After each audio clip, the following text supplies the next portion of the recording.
Hello everyone, कैसे हैं आप लोग। आई होप सो कि सब बहुत मज़े में होंगे। मुझे यकीन है इस बात का। चलिए स्टार्ट करते हैं आज का सेशन। और दोस्तों, हम बात कर रहे हैं WCAG की। तो WCAG का इन्वेंशन कैसे हुआ। W3C के फाउंडर ने इसका इन्वेंशन किया। W3 वर्ल्ड वाइड, यानी तीन बार W आ गया, C से कंसल्टियम। WCAG वेब एक्सेसिबिलिटी,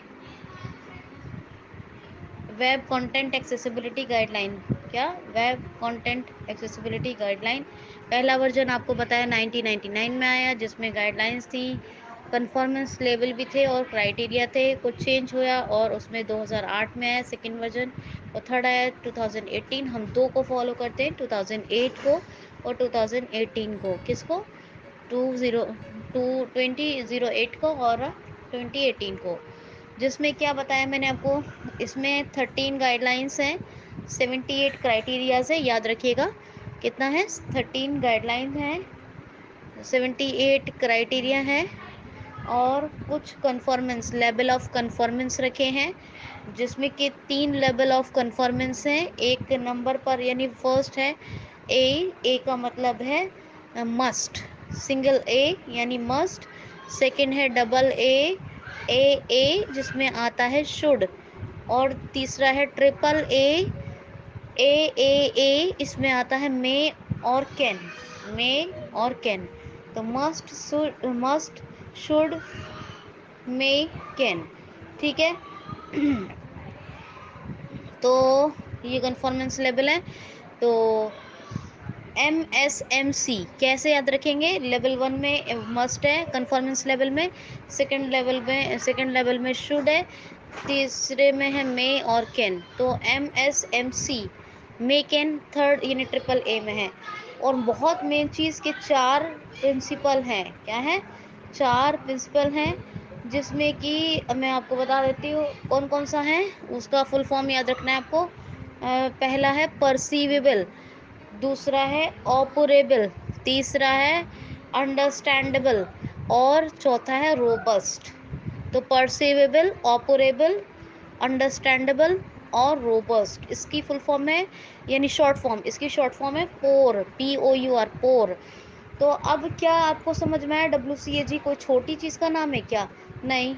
इसके 2 वर्जन आए, तीन वर्जन आए, 1999 टू 2008 और 2018, तीन, जिसमें हम 2 को फॉलो करते हैं। इसमें कितने प्रिंसिपल्स हैं? 4 प्रिंसिपल हैं, 13 गाइडलाइन है, 78 क्राइटेरियाज है, 3 कन्फॉर्मेंस लेवल हैं। कितना? 4 प्रिंसिपल हैं। कौन कौन सा? परसीवेबल, ऑपरेबल, अंडरस्टैंडेबल। अभी जब तक स्ट्रक्चर आपकी समझ में नहीं आएगा, तब तक आपकी समझ में कुछ भी नहीं आएगा। तो परसिवेबल, ऑपरेबल, अंडरस्टैंडेबल एंड रोबस्ट। और 4 जो आपके ये प्रिंसिपल हैं, इसमें 13 गाइडलाइंस है। पहले तो 4 प्रिंसिपल है, फिर 13 गाइडलाइंस है, और फिर उसके बाद आपका पहले गाइडलाइन 4 प्रिंसिपल है, फिर 78 क्राइटेरिया, सक्सेस क्राइटेरियाज हैं। कितना? 4 प्रिंसिपल के अंदर 13 गाइडलाइंस है, और उन गाइडलाइंस के लिए उनको सक्सेस बनाने के लिए 78 सक्सेस क्राइटेरिया। कितना? 78। और इसके अलावा 78 सक्सेस क्राइटेरिया के अलावा इसमें 78 सक्सेस क्राइटेरिया और 3 कन्फर्मेंस लेवल है। क्या है?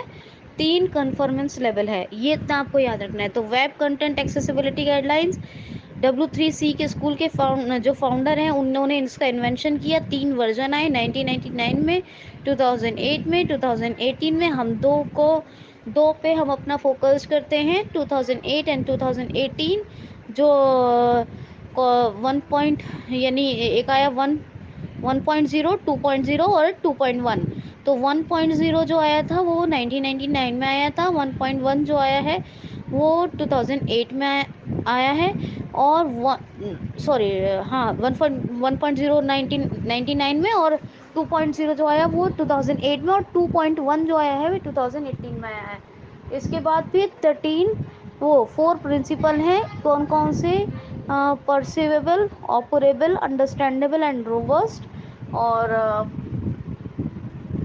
इसके अलावा 4 प्रिंसिपल में 13 गाइडलाइंस है। फिर उन गाइडलाइंस को सक्सेस बनाने के लिए 78 क्राइटेरिया हैं।